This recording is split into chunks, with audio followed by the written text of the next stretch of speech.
최근 이낙연 후보 지지 선언을 한 김종민 의원은 대장동 의혹과 관련해 LH 사태처럼 대선판이 흔들릴 수도 있는 문제라며 수사가 필요하다고 밝혔습니다.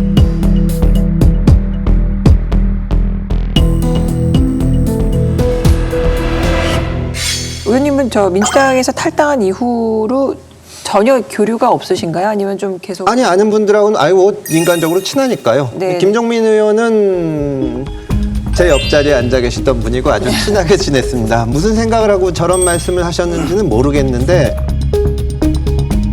실제로 걱정하는 면도 있을 겁니다. 이게 정말 누가 듣더라도 억지스러운 얘기는 아니거든요. LH 때문에 재보선에서 민주당이 참패했고 이게 당장 쉽게 해결날 것으로 안 보이고 이거는 경선 과정에서도 저는 상당히 영향이 있을 거고 이게 단기간 내 해결이 안 되면 본선에서도 큰 영향이 있을 겁니다. 예. 이분은 이제 이재명 후보를 갖다 대놓고 비판했던 분이고 예. 기본소득이라든지 이런 부분에 대해서 그리고 이낙연 후보를 지지하기 때문에 이런 말을 하는 측면도 있지만 정말로 이런 문제거든요. 이런 식의 개발 형식을 빌려가지고 뭘 피해갔냐면 분양가 상한제를 피해갔더라고요. 라고 한다면 사실 국민들한테 돌아갈 이익을 빼다가 민간업체한테 넘겨준 문제거든요. 그러니까 이게 LH 사건 못지않은 폭발력을 가질 거다. 그런 말은 사실은 사실에 부합하는 측면이 있죠, 분명히. 근데 저는 또 깜짝 놀랐던 게 하나는 이것은 국힘당 스캔들이다 라면서 몰아세운 게 그때는 하나고 의심했죠. 이거. 대장동 사업 관련해서는 제가 한마디로 개념 규정을 하면 국힘 게이트다라고 말씀드리겠습니다. 개발 이익의 상당 부분을 공익으로 환수한다 라고 하는 이 업적을 오히려 그 사업 참여자들이 누군지 저는 알 수도 없는 그 사람들을 이용해서 저를 마치 부정부패 세력으로 모은 것에 대해서는 매우 유감스럽게 생각하고요. 또 하나는 뭐냐면 내가 이러니까 앞으로는 공공개발로 다 해버리겠어. 네. 이렇게 얘기를 하시더라고요.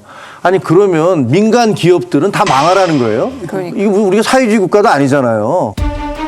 그 이재명 지사가 하는 말씀을 들어보면 공이라고 이름이 들어간 것은 선이고 그다음에 민간이라는 이름이 들어간 것은 악이다라는 식의 이분법으로 계속 접근을 하고 계세요. 근데 공이라는 거 우리가 LH 사태에서도 봤지만 공이 절대 선이 아니거든요. 공무원 많이 늘린다고 해서 그 나라가 좋아지는 나라 아니거든요.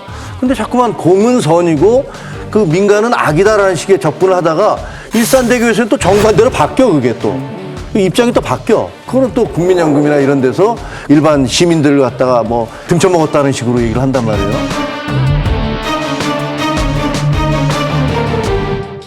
도대체 뭘 기준으로 세상을 바라보고 있는 건지 그게 정말 의아스러워요.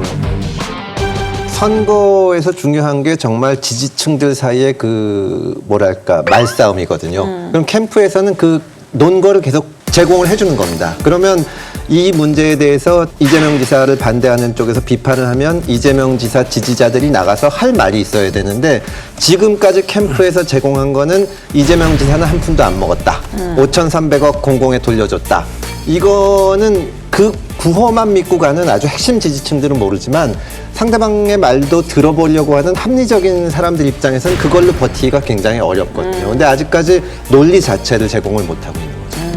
본선에 가면 이재명 지사하고 예를 들어서 지금 국힘에서 윤석열 후보가 올라온다고 했을 때 이재명 지사가 쓸 수 있는 공격 포인트가 나는 일을 해봤다. 일을 잘한다.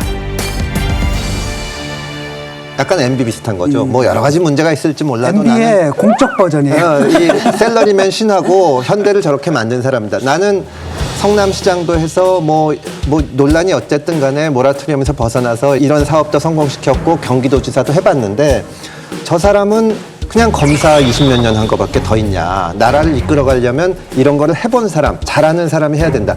저는 이게 가장 큰 이재명 지사의 이 득점 포인트라고 생각을 하는데 이게 무너지는 겁니다. 이게 알고 보니까 그냥 몇 명이 떼돈 벌어간 거고 공공에 돌려줬다는 것도 이건 그냥도 할 수 있는 건데 포장만 한 거구나. 이게 되는 순간 이재명 지사의 매력이 없어지는 거죠.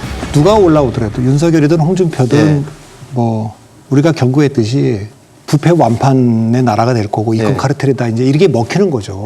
그래서 우리나라에서 후보가 확정이 되고 나서 후보를 교체한 적은 한 번도 없지만 교체 요구는 늘 있었죠. 그리고 그 교체 요구를 못 겪은 사람들이 탈당해서 당이 분열한 역사는 있습니다. 자, 그러면 이게 왜 심각하다고 보는 거냐면 민주당이 이제 이게 기회를 잡았다고 이낙연 후보 지지자들이 공격을 계속 하는데 경선은 계속 진행되고 후보는 그냥 이재명으로 확정되면 이게 뒤에 가서 더 새로운 뉴스가 나와서 지지율이 좀 빠지면 당연히 그러면 그 당에서는 못 이긴다 이거. 네. 후보 교체하자. 이렇게 나오거든요. 근데 후보를 내놓을 리가 만무하잖아요.